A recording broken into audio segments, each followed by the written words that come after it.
Dr. Clement, thank you so much for taking time from your busy schedule to be here. I really appreciate this here.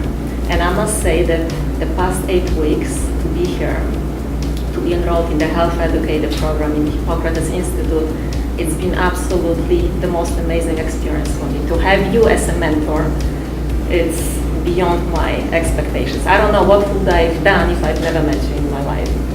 And I'm really grateful that I could be your apprentice. I really need it. You truly created heaven on earth here. It's pure nirvana for me, I'm sure for all of us here.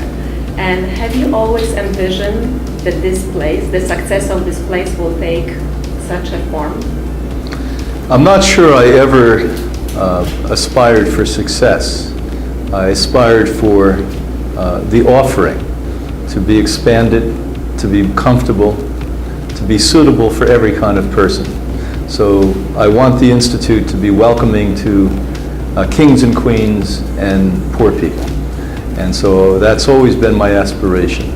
I think that the success of Hippocrates and the reputation we've developed over 6 decades really has come from the guest in great part.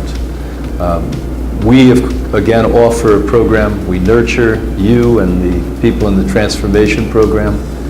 But at the end of the day, you go home. And the resounding effect of people being responsible and being committed to their own lives have really raised Hippocrates to a different level. So we think that, you know, it's not a one-way street with this. I'm actually devastated thinking about going back home, but I'm also very excited that I can start implementing all of this knowledge with my family and friends. So that's really amazing. But for all of those who come here and have no expectations, no vision, no purpose, no plan laid out yet, what would you say to them? Where do they start? Well, I mean, this is what we attempt to do, is to give them an understanding that they've got to take charge of their life. And they've got to sit down, it depends upon the individual, and either think about what they're going to do or write it down. And in that process, don't try to make dreams that are so big they're not achievable, but make small little Baby steps. And then you make the step and acknowledge it, that's it. And the same will be for you, anyone that goes home. I know that's when you look back at Dr. Anna-Marie or myself, it wasn't we conquered the world in one day, it's that we slowly but surely did something and said, gee, we could do that, and it was fairly easy, so now it made it easier to go to one bigger step and bigger step. And the world now is pretty much conducive to this. It's helpful. You know, you can find this everywhere on the globe. And where you live in the world, it's going to be quite easy. One of the reasons I like visiting New York City now is because it's so accessible for this type of lifestyle. Absolutely. Yeah. Absolutely. But unfortunately, some of us are still like walking ADDs, feeling like we can't get anything done. And you come as a leading expert in the world, guiding those to transform their life, to restart, and it's absolutely amazing experience for all of us who had a chance to experience that. But I want to ask you, why smart people sabotage their health? Because emotional strength is more important than intellectual strength. You can be well-educated, well-read, and if you don't have self-love and self-respect, you really are your worst saboteur. And so I think what we've lacked in our modern times and culture is to nurture that instinctual, heartfelt feeling that really guides us. You know, the consciousness comes from that heart. And a heart that's filled with respect, a heart that's humble, a heart that honors all that we have rather than sees what we don't have, is a heart that has the ability to live a life without stopping progress. So I have to say, for me, it's been really easy because I follow your guidance, I follow your passion, and no matter how much you resist it, it's not possible not to follow this style life and to get piece of you, piece of this passion.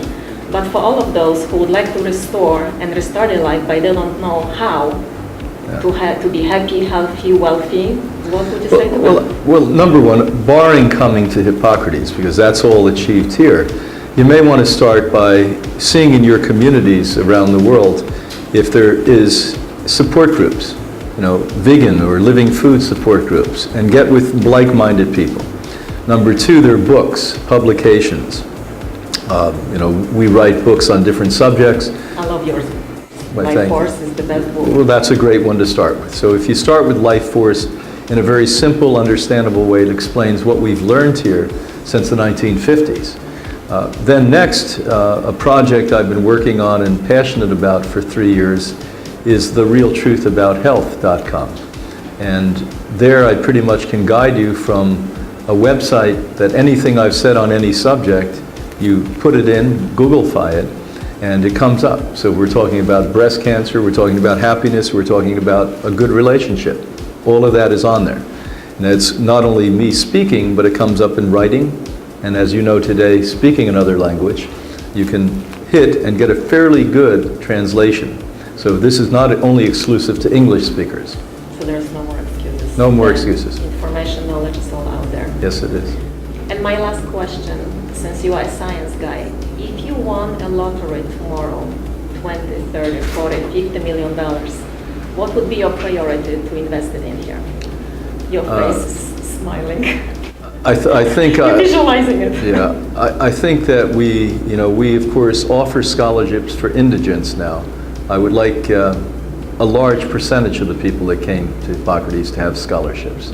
One of my aspirations is to make this accessible and available to everyone all around the world.